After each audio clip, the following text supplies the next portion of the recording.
tener expresiones que nos pueden hacer daño. Todos estamos, me imagino que han tenido esta experiencia. A veces las cosas materiales, hay personas que les roban el gozo, que le quiten el sueño a las cosas materiales. Después estoy el texto de Lucas 12:15, tengan cuidado, esas son palabras de Jesucristo, tengan cuidado, le advirtió a la gente, absténganse de toda avaricia, porque la vida de una persona no depende de la abundancia de sus bienes. ¿Qué palabras más sabias? Cualquiera diría, con bienes abundantes no tendría por qué preocuparme. Y miren la advertencia del Señor. Y la cuarta que le he puesto ahí, y que para muchos quizás es una de las peores, es la preocupación. Cuando uno está preocupado, hermanos, por la razón que sea, no vamos ahora a caer en tantas cosas que pueden preocuparnos. Esa es una de las cosas que nos puede quitar el gozo. Porque miren, la preocupación trabaja ¿por dónde? Por dentro.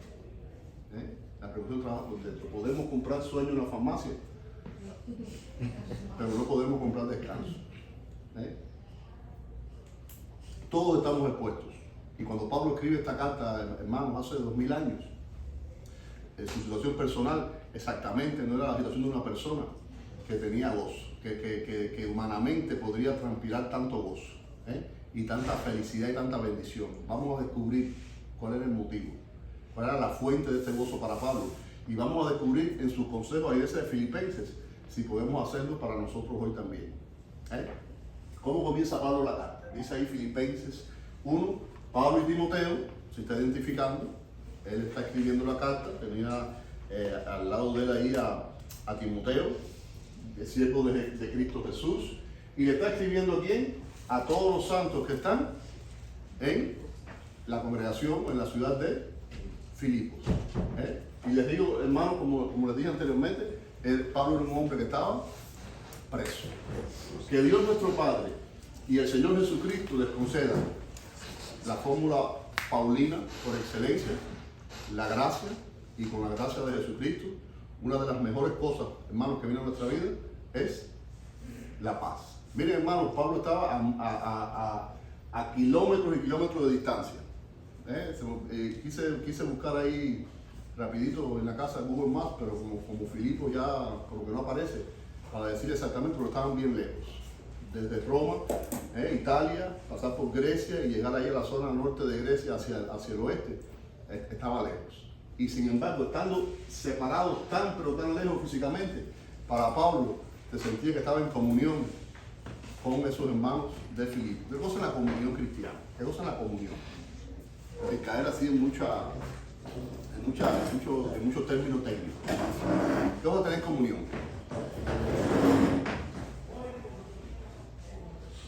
¿Han oído la palabra comunión? Sí. A ver, ¿qué cosa es comunión para ustedes? Conectado. Hay gente que tiene una comunión tremenda con Facebook, con Twitter, con Instagram. Eso es más que comunión, eso es devoción. Mire, hermano, comunión sí que no es algo sencillo, tener algo en común. ¿Qué tenía Pablo en común con esos hermanos filipenses que estaban a cientos de kilómetros de distancia? Su fe, Jesucristo, compartían la misma esperanza. No estaban unidos físicamente, pero sin embargo había comunión entre ellos. Miren, hermanos, comunión no es que tengamos nuestro nombre en la misma lista, que estemos todos anotados aquí en la lista de miembros de Getsemaní. Podemos estar anotados en la misma lista y no tener comunión. ¿Ustedes están de acuerdo conmigo? Podemos estar físicamente separados, podemos físicamente estar cerca de la gente, pero sin embargo espiritualmente desconectados. Eso pasa, tristemente, muchas veces en nuestras congregaciones. Estamos muy cerca físicamente, pero miren, emocionalmente y espiritualmente estamos a años de distancia. Este es un ejemplo contrario y bien hermoso. Un hombre preso y muy lejano, y sin embargo estaba saludando y escribiendo con una tremenda alegría en su corazón a los hermanos de Filipos. Y vamos a ver hay sillitas por acá. Y los que se porten mal, hay una silla que adelante que la puso Dani en el miércoles, no sé por qué. Eso para la penitencia. Este que pusieron aquí así. Limita la penitencia. Ajá, ya. Miren, hermano, ¿cómo aumentar el gozo? Si uno de los temas grandes, de Pablo en esta carta es precisamente el gozo, ¿cómo podemos aumentar el gozo? Miren qué hermoso como Pablo comienza este capítulo 1. Dice: yo los tengo a ustedes, hermanos filipenses, en mi mente.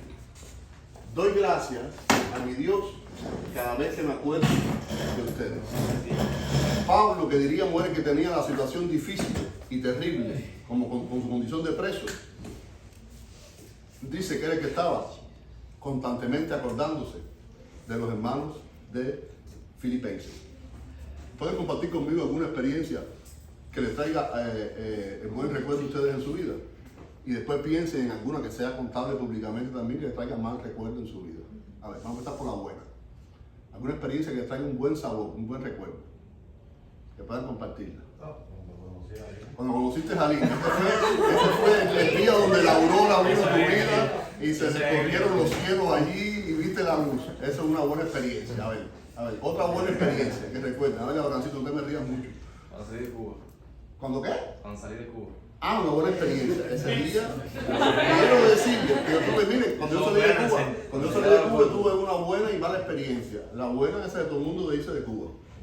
Pero la mala que tuvimos era que había un problema en mi trabajo. Problema eso que inventan en Cuba. Y yo todavía tenía la interrogación que tenemos todos los cubanos detrás, que cuando fuera a pasar por inmigración, fueran a sacar un invento ahí que habían formado. Y hasta que yo no traspasé la puertecita de inmigración aquella y me vi en el avioncito, que fue un avioncito, por cierto, que después lo quitaron. Era una vez a compro 18 personitas. Lince estaba aquí. Así fuimos nosotros de viaje. Dice que no había asientos de pareja, eran asientos individuales. Yolito cargado con 6 meses, el pasillo y al lado. Esta fue una experiencia buena, mala. Excelente, pero, a ver, y una mala experiencia que puedan compartir. Porque también, a ver, hermana.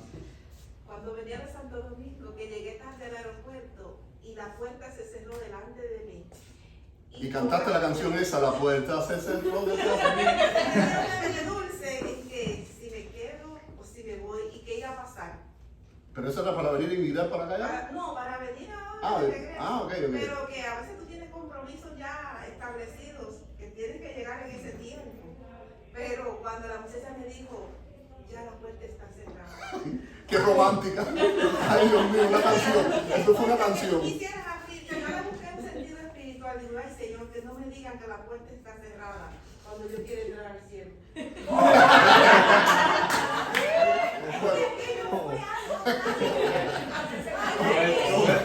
Lo más terrible que hay, bueno, hermana, porque esta clase hay quien la oye, ¿no? Por ahí, y a veces se sienten los comentarios, por supuesto, y no se sabe. Para los que están oyendo, nuestra hermana es dominicana, pero para un cubano lo más terrible es que cierre la puerta de un avión. Esa es la experiencia más terrible del mundo, que se me cierre la puerta. Miren, hermanos, Pablo le está diciendo a los filipenses, le doy gracias a Dios porque me estoy acordando de ustedes. Y en todas mis oraciones, oraba con alegría. Los recuerdos que tenía Pablo en Filipos eran de los dos tipos. Había tantos recuerdos buenos como recuerdos malos. Si leemos Hechos 16, el capítulo 16 de Hechos, nos narra toda la experiencia que tiene Pablo ahí en Filipos. Cuando Pablo llega a Filipos, había algunos recuerdos que no eran exactamente buenos. Dice ahí en Hechos 16, echaron mano a Pablo y Silas y los arrastraron, así por los pelos, ante las autoridades.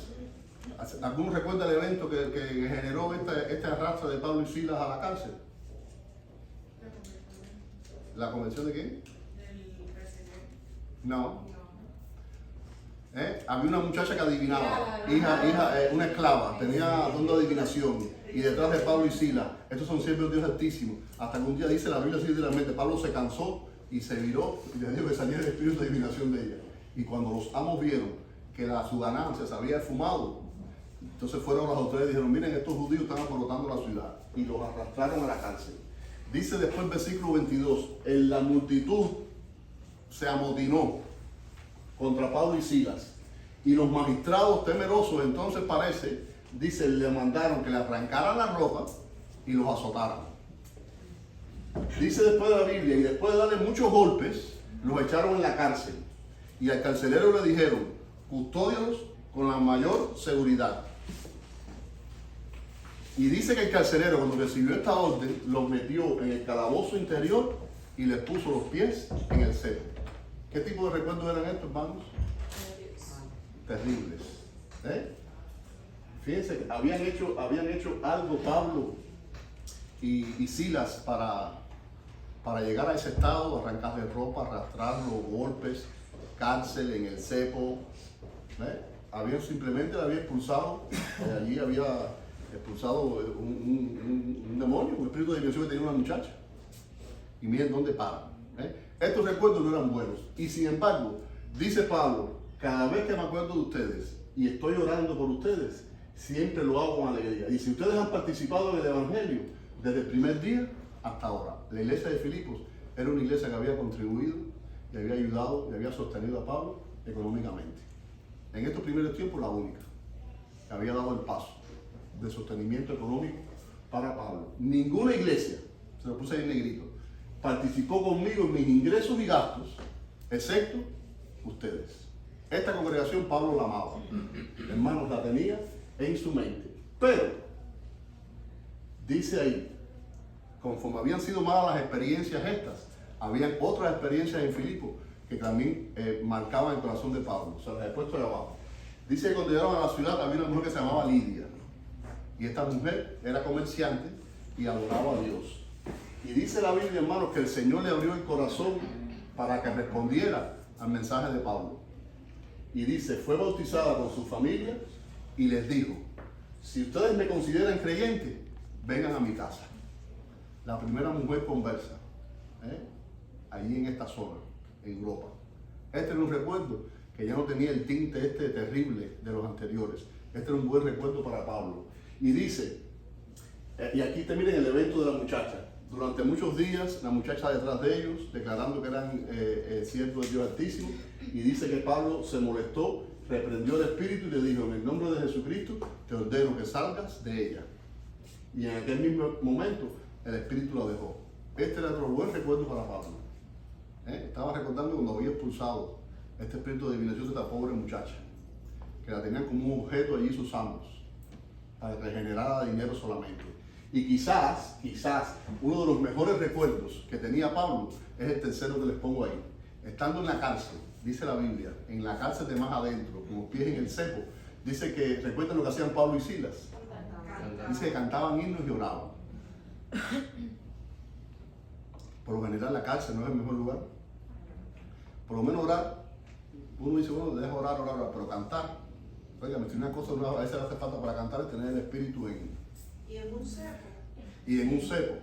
Miren, hermano, dice que Pablo y Silas cantaban y oraban. Y dice la Biblia, recuerden la historia, que qué sucedió esa noche. Sí, pero ¿qué pasó? Un terremoto tan grande que se sacudieron los cimientos de la cárcel. Y dice ahí, jóvenes, que el carcelero de pronto entra y se echó temblando los pies de Pablo y Silas porque pensó que todo el mundo se había escapado. Y tenía que pagar con su vida entonces la de los presos. Y le dijo, señores, ¿qué tengo que hacer para ser salvo? Porque cuando fue a matarse, Pablo le dijo, no, estamos todos aquí. Y dice que entonces la famosa declaración de Hechos 16, cree en el Señor Jesucristo y serás salvo tú y tu casa. El resultado, hermanos, y el carcelero lo llevó a su casa, le sirvió comida y se alegró con su familia porque había creído en Dios. Estos eran buenos recuerdos que alegraban la mente de Pablo. Un hombre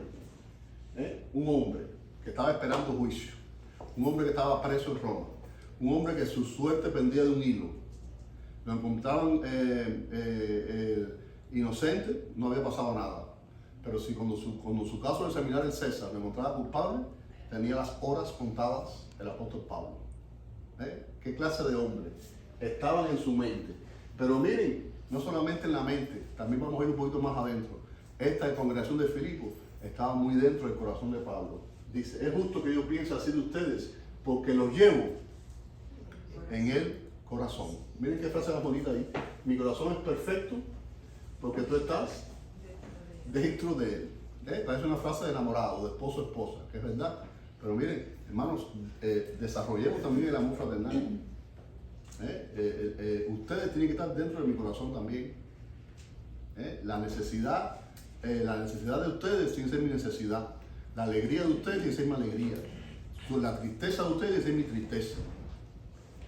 Tengo que vibrar. Así como vibra una cuerda para los músicos, así como cuando ustedes rascan esa guitarra y físicamente ahí se queda vibrando y genera sonido. Cuando yo toco el piano y ese martillito golpea, entonces auditivamente se genera la onda sonora. Así tiene que vibrar nuestros corazones, con las necesidades y la alegría de ustedes. Dice Pablo, ustedes los llevo en el corazón, porque ustedes han participado conmigo de la gracia que Dios me ha dado. Miren qué expresión más linda. Los quiero a todos con el entrañable amor de Cristo Jesús. Esta es una congregación que Pablo indiscutiblemente amaba. Había tenido experiencias terribles, pero había tenido experiencias muy hermosas. Dice 1 de Juan 3, queridos hijitos, no amemos de palabra ni de labios para afuera. Porque miren, de labios para afuera, nuestros labios pueden decir cualquier cosa. ¿Cuál es la segunda parte de ese versículo? Sino que amemos con hechos y con verdad. Cuando los llevemos, cuando nos tengamos en el corazón, cuando ustedes estén en mi mente y yo en la de ustedes, también tiene que haber hechos que respalden ese amor y esa actitud. Miren cómo sigue, hermanos. También no solamente en la mente de Pablo, en su corazón, sino que también estaban presentes en sus oraciones. Dice, esto es lo que pido en oración, que el amor de ustedes abunde cada vez más en conocimiento y buen juicio. En las oraciones de Pablo estaban presentes los hermanos de Filipos. ¿Recuerdan la figura del sumo sacerdote en el Antiguo Testamento? ¿Recuerdan que el sumo sacerdote tenía un ropaje especial? El sumo sacerdote jóvenes, viene de abajo. Éxodo 28.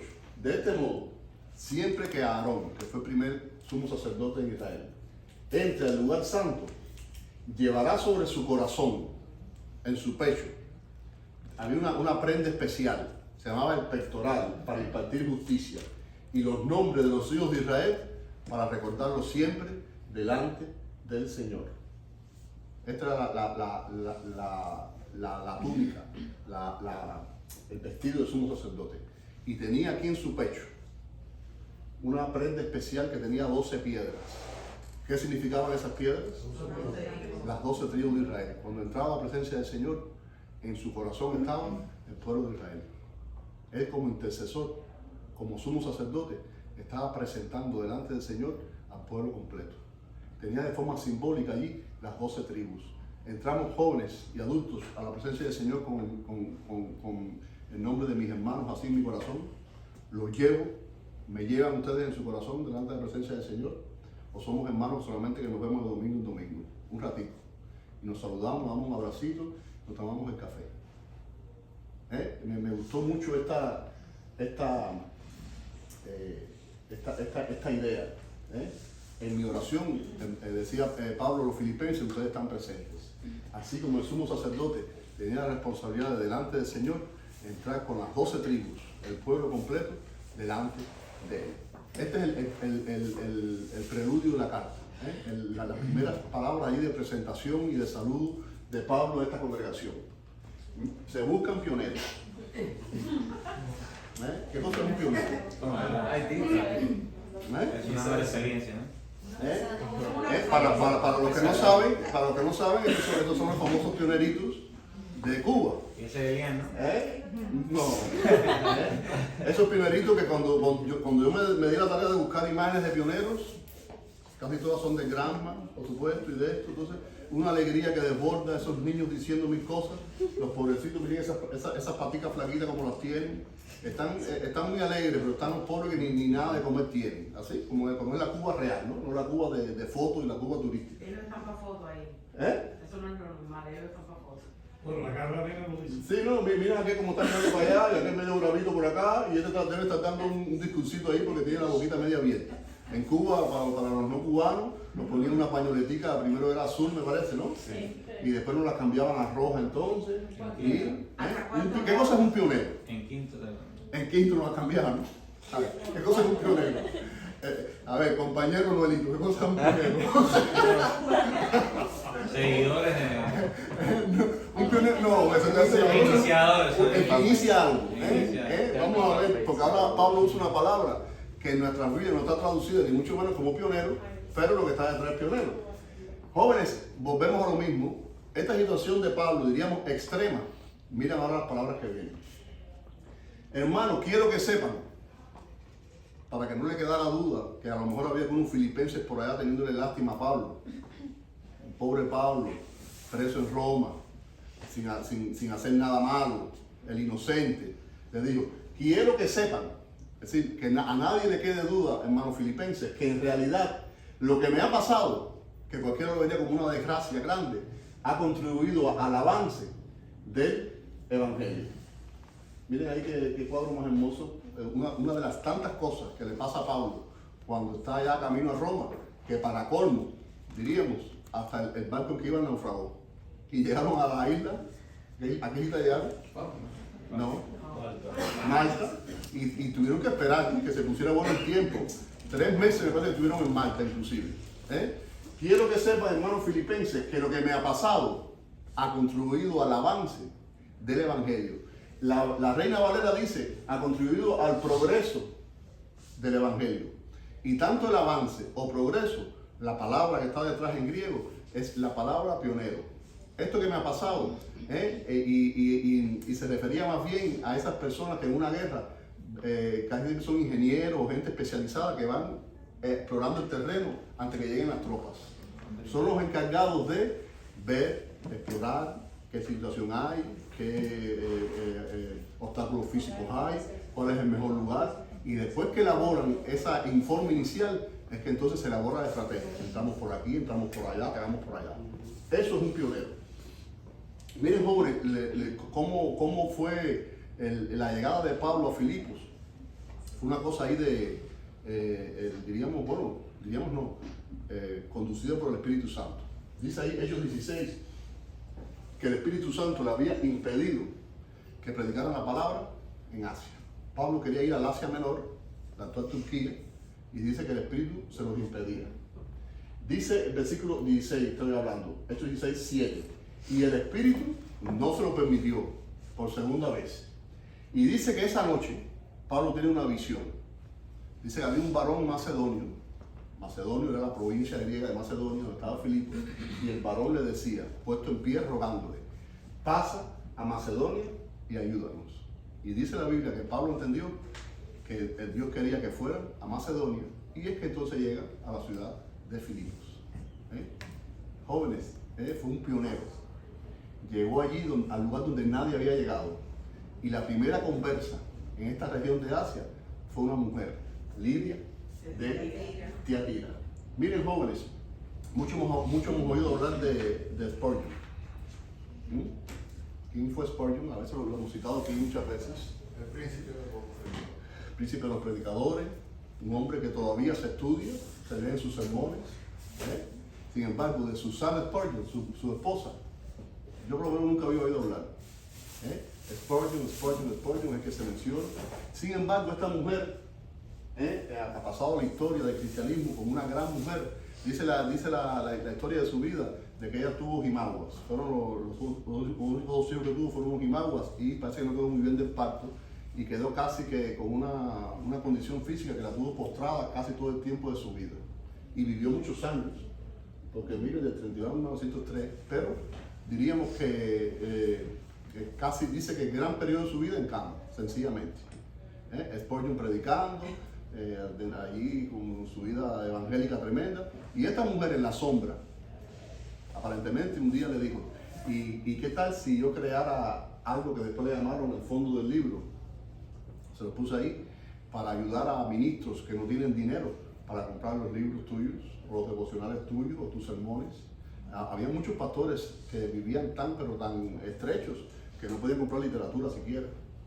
Tenían su Biblia solamente. Dice que Spurgeon le dijo, bueno, ¿y con qué dinero tú cuentas para eso? Lo que quieres producirlo, hay que imprimirlo.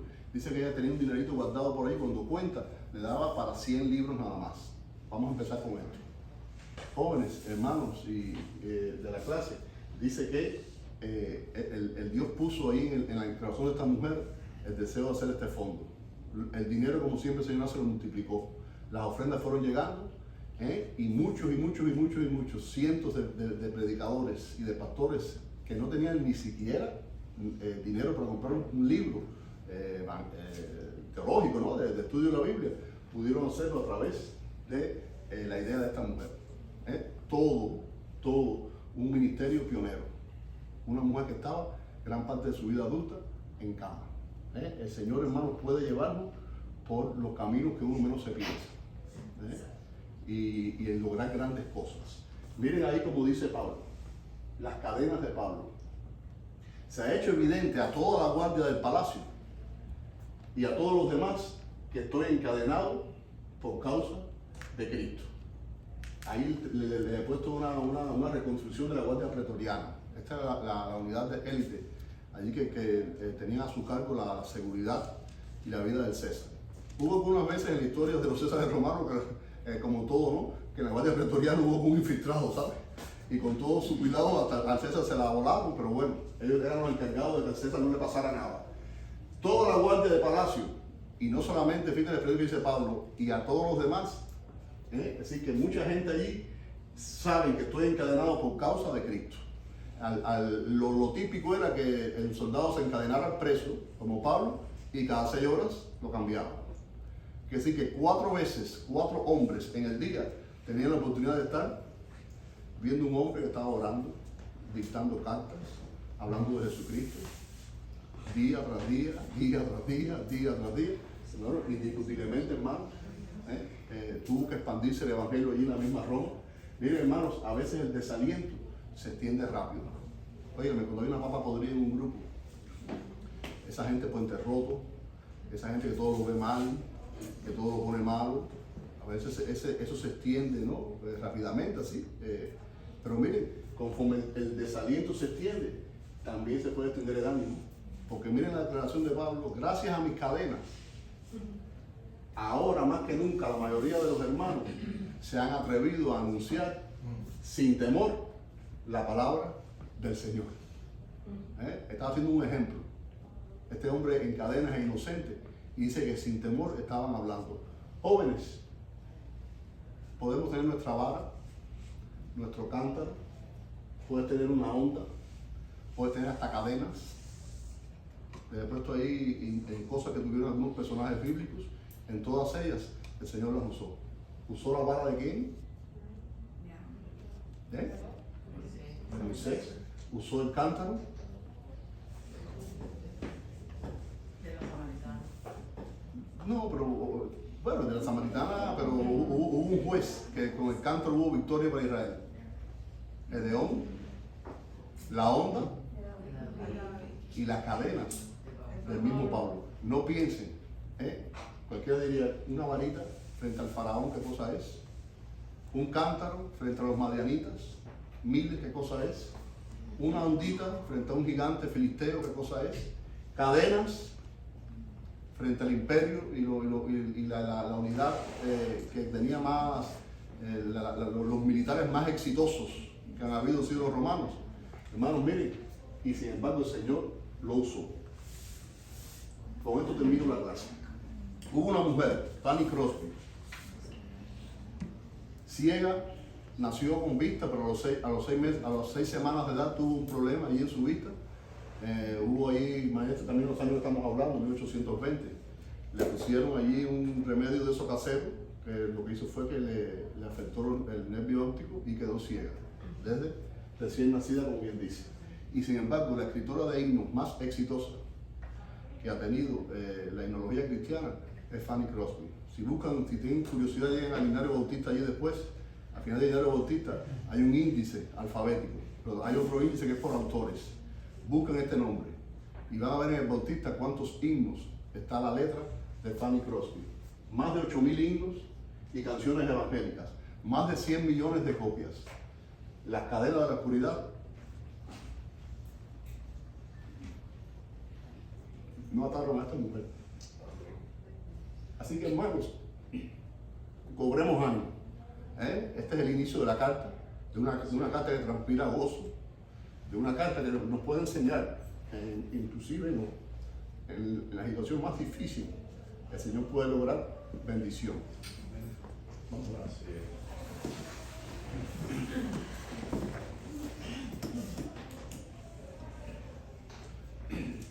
Padre, bendecimos tu nombre.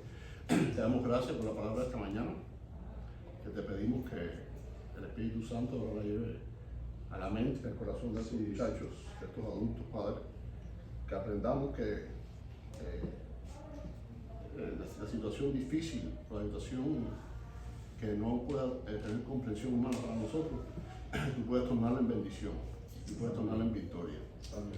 Que caminemos con esta fe todos, Señor, que como la luz tuya alumbró el corazón de esta muchacha ciega y la inspiraste, Señor, para que sea la escritora más prolífica que ha tenido la himnología cristiana, también tu luz sea la que ilumine los corazones de estos muchachos, de estos adultos, en todo lo que emprendan y lo que hagan. Permite que podamos tener bendición en el estudio de esta carta, que podamos sacar la enseñanza que tú quieres para cada uno de nosotros. Y ahora en este tercer culto también permítenos tener un momento de oración que sea especial en nuestras vidas. Te lo pido en nombre de Jesucristo.